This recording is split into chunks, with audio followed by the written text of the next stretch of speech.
But now you're Alvin, and it's the All-Star break, and you're looking for, the sprint, the trade deadline. So Kuzmenko's name is going to be out there, and the Pettersson conversation will not go away until Pettersson decides to end it himself.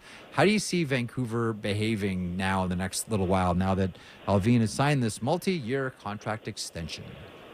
I don't know if the extension necessarily changes what the Canucks should be doing at this point in the season, because I think regardless, he should be aggressive with his moves. And maybe the fact that he has an extension makes him feel a little bit more free. Like, okay, maybe if I make a bit of a mistake on a rental, I'm not going to not get a contract extension. So maybe I should walk that back a little bit. Like maybe he feels more comfortable to take a big swing. But I do think that excuse me, Jeff, is what he should be doing, right? Like this is a Canucks team that finds himself, as you just laid out, they have a coach that is coaching in the All-Star game, but more importantly is probably going to be in the conversation, if not winning the Jack Adams at the end of the year. They have players who are going to be in the conversation for a number of trophies. They're the number one team in the league right now. They're playing good hockey.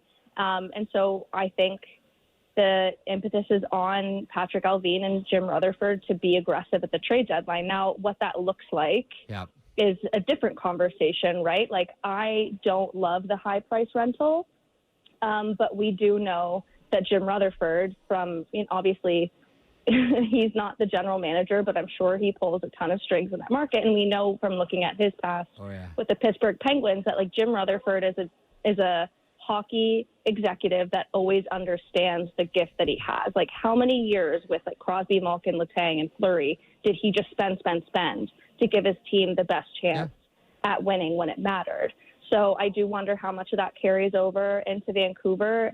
It's not something that we've seen in the last number of years, is this team playing meaningful hockey where we're saying the GM should be aggressive at the deadline.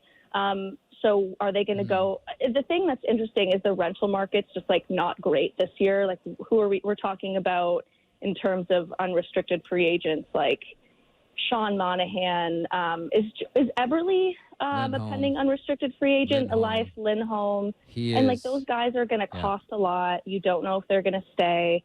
Drancer, who obviously has a show in Vancouver, and I'm sure he's talked about this on his show, and he's going to talk about it some more on their show today. But him and Harmon at The Athletic had like 10 rental players Vancouver should consider. And the one that is obviously interesting to me is Jake Gensel. And like, is there somebody who makes more sense for Vancouver? No. Like, there's a lot to like about Jake Gensel, but I just can't wrap my head around the Penguins trading him, even if they don't think they're going to have enough money to re-sign him this summer, or if Gensel doesn't want to stay. Like, that would require the Penguins completely punting on the season and saying, like, no, we're done. Like, let's just get rid of him. But do you think they would trade Gensel? Don't you do everything you can to keep him?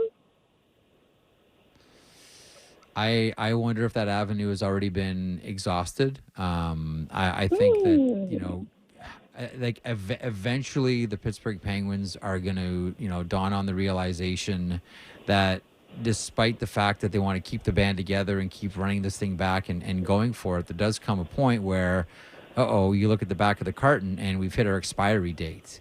And then that reality sort of slaps you in the face, and you make your decisions based on the reality, not based on the fantasy that we want this team to be in the playoffs again.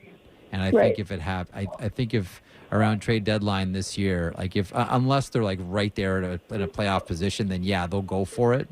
I think you probably owe that to Sidney Crosby. I think it'd be a tough one for Dubas to go to Crosby and say, I know we were close, but I don't have any faith in you guys. I'm like, I'm Sidney Crosby. Like, what are you talking to me like this for? So I think, but I mean, if they keep trending the way that they have been all season long, where it's been, win 2, lose 3, win 4, lose 6, like it hasn't gone according to any type of plan that Dubas laid out, as pie in the sky as that may have been for some people. But I can't see Gensel. Let's go. We wanted him to. Eric I think you're right. Like, we all looked at this, and here comes Dubas, and he's like redone the bottom 6, and he's brought in Riley Smith too, and the bottom 6 have term, and they got Nedeljkovic to back up Tristan Jarry, and like, okay, they're gonna go for it. The band is back together, and here comes Carlson, and best laid plans.